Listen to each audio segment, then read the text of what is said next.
Is there another protocol you're looking at that you think, damn, this network effect, this Metcalfe's law for this protocol, this is kind of interesting to me? I don't really focus massively on a lot of them, but I notice, for example, Solana, a lot of use case. You know, we're seeing Terra, Luna. There's a lot of use case happening. There's different things being built on top of it. You know, we saw it with even the Binance token. You know, so there's some interesting stuff like a lot of the interoperable stuff, like Polkadot and stuff like that. That gets interesting. Chain. Interesting for different reasons, less retail-y, more use casey. So there's a lot of that. I think the really big stuff is to come, and that's going to come out of communities and other stuff. So we're still very early. We can't really tell what's going to win in the end, but I know that there's certain macro bets that are likely to win, right? Bitcoin, one. Ethereum, another. I think we're going to see, obviously DeFi is another. NFTs, we don't know what platform and how the hell that's going to work, but that space is going to grow. Community and social tokens, that's going to grow. And interoperability, that's going to grow. Which ones? I don't know. That's the game, like saying what stock in the S&P is going to be the best performer over the next 10 years. I don't know.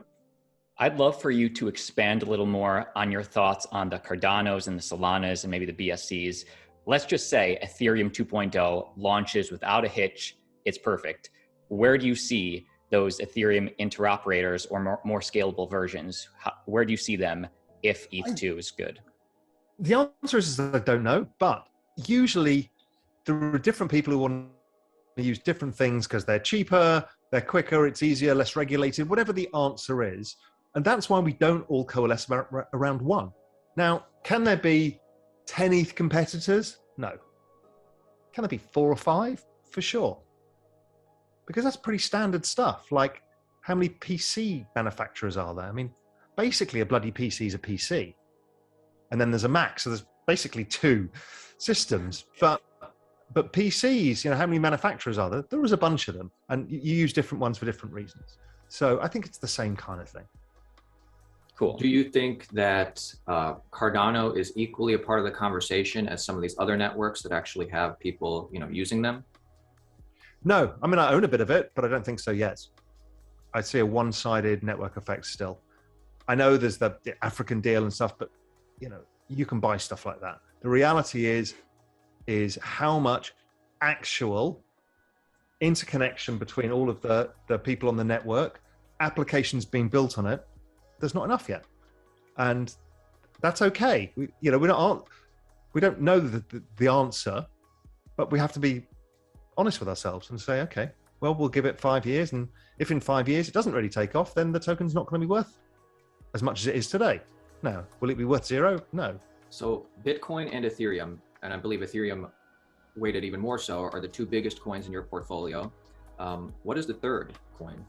Interesting enough, how I did this was I chose Bitcoin and Ethereum, and I switched, I started with Bitcoin, I then added Ethereum, I then switched.